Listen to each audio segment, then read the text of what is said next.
Assalamualaikum warahmatullahi wabarakatuh. Selamat pagi anak-anak kelas 5 SD Muhammadiyah 21 Maluwarti. Semoga kita semua tetap dalam keadaan sehat walafiat. Nah, pada kesempatan yang pagi kali ini kita akan mempelajari atau membahas tentang surat At-Thariq dan surat Al-Buruj. Nah, sebelum itu kita akan membahas surat At-Thariq terlebih dahulu. Nah, anak-anak, surat At-Thariq ini adalah surat yang ke-86 dan berjumlah 17 ayat. Nah, surat At-Thariq ini tergolong surat Makkiyah yang memiliki arti yang datang di malam hari. Nah, anak-anak, asbabun nuzul surat At-Thariq. Nah, sekarang kita pelajari dulu apa itu asbabun nuzul. Asbabun nuzul itu artinya sebab-sebab turunnya surat Al-Qur'an. Jadi setiap Al-Quran itu memiliki sebab-sebabnya kenapa diturunkan. Nah, surat At-Thariq ini sebab diturunkannya adalah berkenaan dengan sikap seseorang yang sombong, yang menganggap dirinya hebat dan mulia. Nah, jadi ada seseorang yang memiliki sikap sombong, yang menganggap dirinya hebat dan mulia. Maka turunlah surat At-Thariq untuk mengingatkan manusia untuk melihat diri kita diciptakan dari apa, supaya kita tidak menyombongkan diri kita sendiri. Nah, itu adalah asbabun nuzul surat At-Thariq.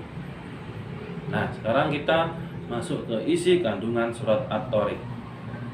Nah, anak-anak, salah satu pelajaran penting yang terdapat dalam surat At-Thariq ini adalah semua aktivitas kita atau perbuatan kita itu selalu diawasi oleh Allah Subhanahu wa taala.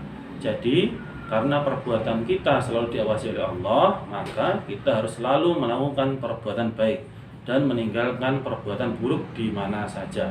Jadi kita harus selalu berhati-hati dimanapun kita berada, baik dalam berucap maupun dalam berbuat, karena kita selalu diawasi oleh Allah dan diawasi oleh malaikat Allah.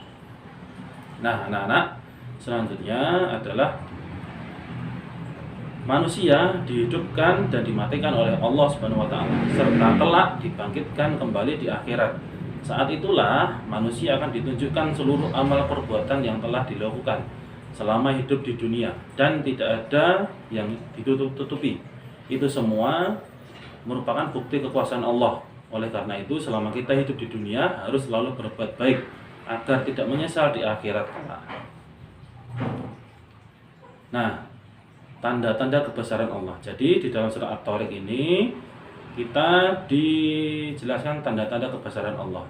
Nah, yang pertama adalah proses penciptaan manusia, merupakan bukti kekuasaan Allah yang terdapat dalam Al-Quran.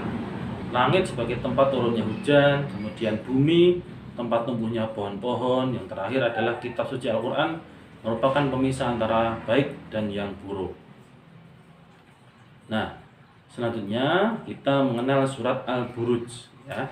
Surat Al-Buruj adalah surat yang ke-85, terdiri dari 22 ayat.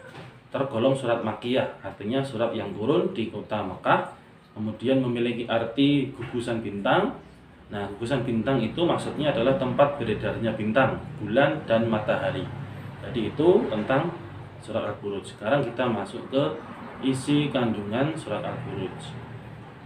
Nah, anak, dalam surat Al-Buruj Allah menunjukkan tanda-tanda kekuasaannya dengan benda-benda yang berada di langit. Benda di langit dengan berbagai macam ukuran dan keindahan. Mereka bergerak sesuai dengan jalurnya dan tidak bertabrakan, merupakan bukti kekuasaan Allah Subhanahu wa taala. Nah, anak-anak, pada surat ini diceritakan pula bagaimana sikap orang kafir terhadap orang-orang yang mengikuti seruan para rasul. Allah akan memberikan azab kepada orang kafir tersebut jika terus mengganggu orang-orang yang beriman, seperti azab yang diterima kaum Fir'aun dan kaum Samud. Jadi di dalam surat Al-Buruj ini diceritakan kisah kaum Fir'aun dan kaum Samud yang selalu mengganggu orang-orang yang beriman. Kemudian orang-orang beriman dan mengerjakan amal soleh akan mendapatkan balasan berupa surga dari Allah. Itu salah satu kandungan dalam surat Al-Buruj. Nah, sekarang tugas untuk anak-anak di rumah. Nah, tugas untuk anak-anak di rumah adalah mengerjakan kuis secara online yang akan Pak Guru bagikan di grup, silahkan dikerjakan. Kemudian jika sudah selesai silahkan di screenshot dan dikirimkan ke Pak Guru. Nah, sekian dari Pak Faiz, kurang lebihnya mohon maaf.